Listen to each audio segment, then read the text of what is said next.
ሚኒስትር ምንድነው ችግሩ? ሰላም ፈልጋለሁ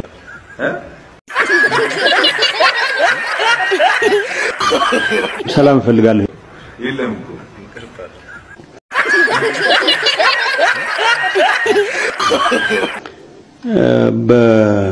in fact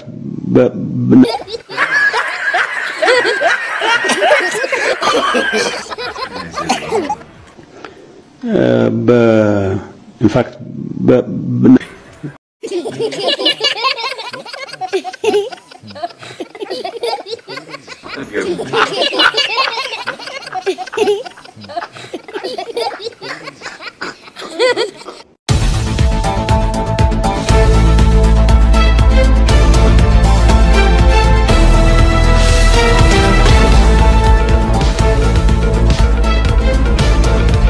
የውጭ ሀገር ሙያተኞች በጊዜው የነበረው የሁኔታ የህግ ማስከበር ዘመቻው ጠላት ወደኛ እየተጠጋ በመጣበት ሁኔታ ምን ዋጋ አለው ብሎ በቃ ሀገር ጥሎ የሄዱበት ሁኔታ ነው የነበረው።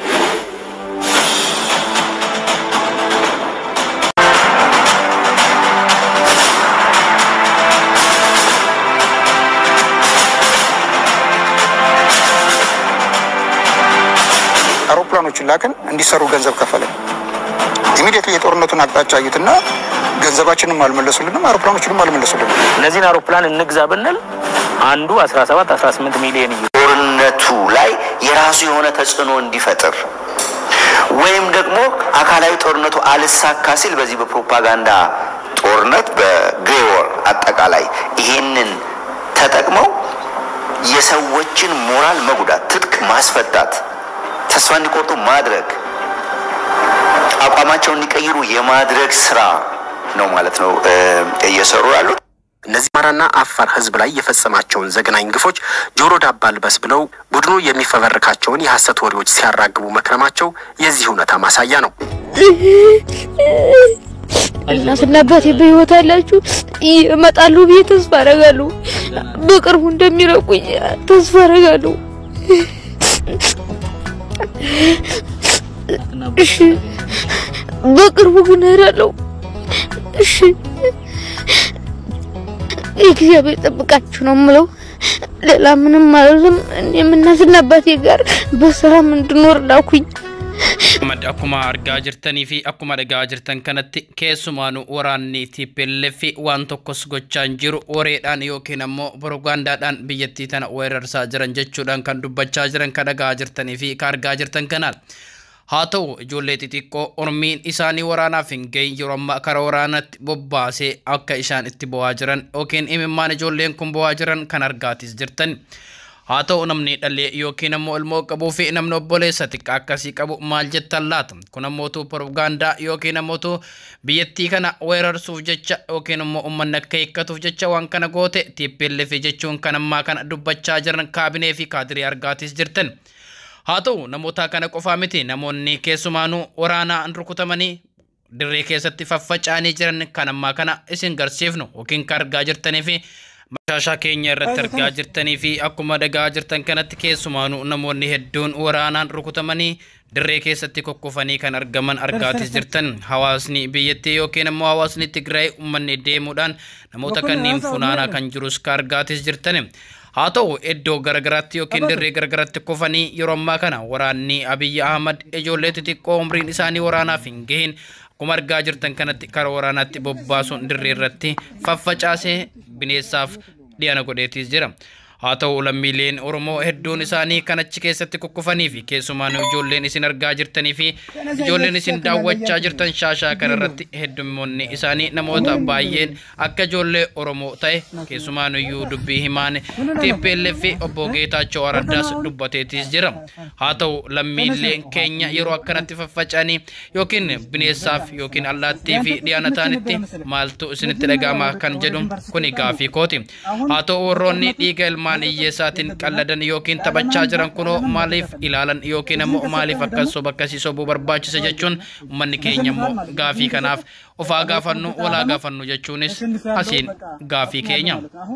Toota fi daawwattoota keenya akkuma argaa jirtanii fi akkuma daawwachaa jirtan kanatti shaashaa kanarratti kan ammaa kan argaa jirtan lammiilee Oromoo keessaan ijoollee Oromoo karaa naannoo Tigraayitti deemuudhaan rasaasaan rukutamanii dirree keessatti kokkofanidha. Haa ta'u ijoolleen kunniin akkuma argaa jirtan biyyattii keenya yookiin immoo biyyattii sanii fi dhiiga keenya kafallaa dhiiga keenya yookiin immoo biyya teenyaaf duuna jechuudhaan maqaa sossobanii keessumaa kan dirqiidhaan karooraanatti oofaa turuun isaanii ni yaadatama. Haa ta'u kanumaan ta'ee ammaa kanatti ammoo lammiileen keenya gaafa dirree irratti akkanatti dhumuu fi akka argaa jirtanii fi akkuma dhagaa jirtan kanatti keessan ijoolleen kun ijoollee Oromoo ta'u afaan isaanirraa kan dhagaa jirtanii fi kan argaatis jirtan jedheetiin amana. Kana jechuun ammoo dubbii himaan TPLF yookiin ammoo obbo Geetaachoo Raddaas ammoo ijoolleen kun hedduminaan namoonni dirree kanarratti dhumaa jiran 90 ol kan ta'u yoo ta'u namoonni kunniin ammoo tuyyuu ijoollee Oromoo ta'uu isaanii kan ammaa kana Geetaachoo Raddaa ragaa baatis jira. Haa ta'u lammiileen keenya yeroo ammaa kanatti akka baala mukaatti kan harca'aa jiran dirree TPLF fi yookiin ammoo lolaan naannoo Amaaraa fi TPLF jidduutti kan ammaa kana wareegamaa jiran yookiin ammoo dubbii sobaati jechuun keessumaa miidiyaaleen biyyattii kan ammaa kana farsaatis jiru osoo ijji namaas argituu fi osoo gurri namaa dhaga'aa jiru. Dubbii himaan TPLF ijoollee Oromoo ta'uu kan ragaa ba'e ammoo sagalee isaa wajjin turtii gaarii isiniin jenna. ኮማንዶቹ በርካታ ምን ማድረካቸው ሞተው የምናገኛቸው አጋጣሚ ምክንያቱ ምንድነው አናቅም የኦሮሞ ተወላጆች ናቸው በብዛት እነሱ ደግሞ ከተማረኩት ምን ሰማው የሚነገራቸው ባይዘው አዛዦቻቸውም ጭምር ተይዘዋል እነሱ ደግሞ የሚነገራቸው ምንድነው የኦሮሞ ስልጣን አደጋ ላይ የወደቀ ስለሆነ ወጥረን መዋጋት አለብን ነው የሚነገራቸው ወርቅ ያለው ሰራዊት ጌታቸው ጉዲና የኦሮሞን ስልጣን ሊያስጠብቅ ነው ማለት ነው የሚዋጋው እንዴት እንደሚያስቡት ላውቀው ስለማልችል ማለት ነው ያን አካባቢ የሚመራው ጌታቸው ጉዲና ነው ከዛሱ የኦሮሞ ኮማንዶዎች የኦሮሞ ስልጣን አደጋ ላይ እንዳይወድቅ ተብሎ ተነግሯቸው የሚዋጉት 4 ኪሎ ላለ ስልጣን ጎብዬ ሄዳ መሞት ምንድነው ትርጉሙ ራሳቸው ያውቁት ግን ደሳለኝ የሚመራው ግንባር ላይ ደግሞ የአማራ ክብር ለማስመለስ ተብሎ ነው እንደገና ሰው ያለቀ ያለው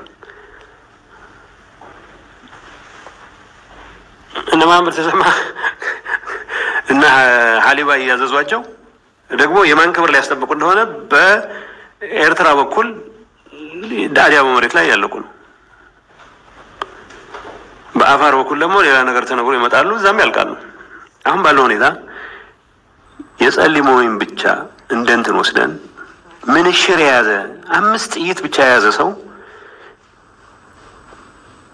እዚህ ግባ የሚባል ወታደራዊ ፕላን በሌለበት በሰው ቁጥር ላይ ተመስርተ ሽሬን ደርሳለን ተብሎ የአማራ ክብር አስጠብቃለሁ ብሎ ሲያልቅ ተጠያቂ ማን ነው በጣም ማስከፊ ነው በጣም ብዙ ነው ያለቀው የትግራይ ሰራዊት ከገደለው በማይተናነስ አንድ ድልድይ ላይ ታንክና መድፍ አጥምዶ ለመሸሽ የሚሞክርን የራሱን ወታደር በሺዎች የሚያጭድ ጨፍጫፊ መንግስት ነው እዚህ ላይ በደንብ ልብ ሊባል የሚገባው በተለይ የአማራ ወጣት የአማራ ታጣቂ ልብ ሊለው የሚገባ ነገር የዚህ ዘመቻ ዓላማ ተብሎ የሚነገራቸው አካባቢ የሰራዊቱም አካባቢውን ሲያስተባብር የነበረ አይ ቲንክ የአማራ ተወላጅ መስለኛል ጀነራል የአማራን ክብር የማስመለስ ዘመቻ አድርገው ነው የሚሰብኳቸው እዛ ሰው ያፈለገው ቢያልቅ አብይ አህመድ ደንተው አይደለም የፈለገው ሰው ቢያልቅ ግፋ ድል ማድረግ 1 ኢንች መሬት ለመያዝ በሚደረግ ጥረት ለመሸሽ የሞከረ ተከዜ በላው ግዜር ቁጥረው ተከዜ ወንዙ አሁን ባንሳት ሙሉ ካፍስ ገደፈው የሞላበት ሰዓት ቦታው ተገፍተህ ወደ ኋላ መታመልጥበት አይደለም ፊለፊት ይታለ የተማረኩት ድልኞች ናቸው ተከዜ በላው አለ በዛች ድልድይ ወደ ኋላ ለመመለስ ወደ ቆራሪት አቅጣጫ ወደ ወልቃይት ቆላውም ደጋው አቅጣጫ ለማምለጥ የሚደረግ ጥረት በራሱ በሰራዊቱ መድፎችና ታንኮች 2 ዶሽቃ ድልድይ ላይ አስሮ የራሱን ሰራዊት ነው የሚያጭደው ወይ ደሳለኝ ጥሩ ወታደር ከሆነ ጥሩ ወታደራዊ ዕቅድ አውጥቶ ድል በሚያደርግበት መንገድ መምራት ነው። ካልሆነ ደግሞ ይሄ ነገር ለጊዜው አላዋጣምና አፈግፍገን ሌላ ቦታ ሆነን ተከላክለን እንደ አዲስ እድላችን ሞክራለን ማለት ነው። እዚህ ስቲል ውትድርና ለዚህ ውስጥ የማይሆን ቦታ 90 ስኩዌር ኪሎ ሜትር ቦታ 90 ሺህ ማያንስ ሰው አስገብተህ አቅቶት ማምለጥ ሲሞክር ደግሞ አታመልጥም ብለህ በራስህ መድፍና በራስህ ታንክ ስትጨፈጭፈው ምንድነው ዓላማው? ሰውን ከማስጨረስ ውጪ እዚህ ግባ የሚባል ፖለቲካል፣ እዚህ ግባ የሚባል ሂስቶሪክ፣ እዚህ ግባ የሚባል ወታደራዊ ጠቀሜታ የለውም። ያለቀው የአማራ ወጣት እዚህ ውስጥ ቤቱ ይቁጠረው። የሚያሳዝነው ጎብዬ አካባቢ፣ ወርቄ አካባቢ የተማረኩ በርካታ ኮማንዶዎች አስራቅ እዝ ጥምር ኃይል ከደደቢት አካባቢ ተከዜን ድልድይ ተሻግሮ ሰሜን ምዕራብ እዝ ኃይል በርካታ የአማራ ሚሊሻ ፋኖ 3 ነብሮ ወዘተ የሚባሉ የአማራ ልዩ ኃይል ክፍለ ጦሮች በክፍለ ጦር ነው የተደራጁት። እነዚህን ያሳተፈ ከውትድርና አንፃር እኔ ወታደር አይደለሁም፣ ግን ለኔም በሚገባኝ በፍጹም የውትድርና አድራሻ በማያውቁ ሰዎች የተሰራ እስኪመስል ድረስ ሐሳቡ ምን እንደሆነ መገመት አይከብድም። ግን ከ90 ሺህ በላይ ሰራዊት 90 ስኩዌር ኪሎ ሜትር በማይሞላ መሬት ውስጥ አስገብተህ የትግራይን የመከላከያ መስመር በመስመር ወደፊቱ ገብቶ ከጸለምት አቅጣጫ የሚመጣው ከአዲያው አቅጣጫ የሚመጣው ሽሬን መቆጣጠር የሚያስችሉ ከዛ በሂደት ያው እንደተባለው አዲስ ቲሸርት ለብሰው መቀለ መስከረም አንድ የሚገናኙበት ሁኔታ ለማስፈጸም ተብሎ የተጀመሩት ውጊያ በጣም ከባድ ውጊያ ነበር።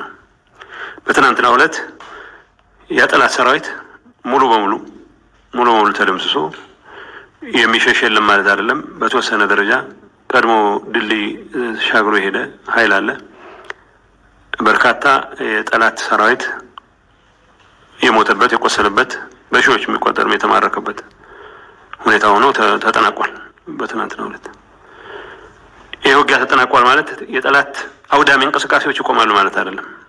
ባለን መረጃ በዛ አካባቢ ተበታተነ ኃይል ወደ ደጋ ወልቃይትም እየወጣ ያለበት ሁኔታ አለ።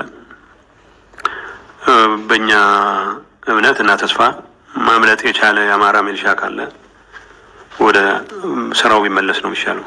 በተደጋጋሚ ስንገልጸው እንደቆየ ነው። ይሄ ነገር የሚያዋጣ አይደለም፣ የሌሎችን አጀንዳን እያስፈጸማችሁ ያላችሁት የሚል ነገር መውሰዱ ጥሩ ነው። በጠላት ላይ ደረሰው ኪሳራ በጣም ከባድ ነው። ጤነኛ አእምሮ ያለው ሰው ይሄን ያክል ሺህ ሰራዊት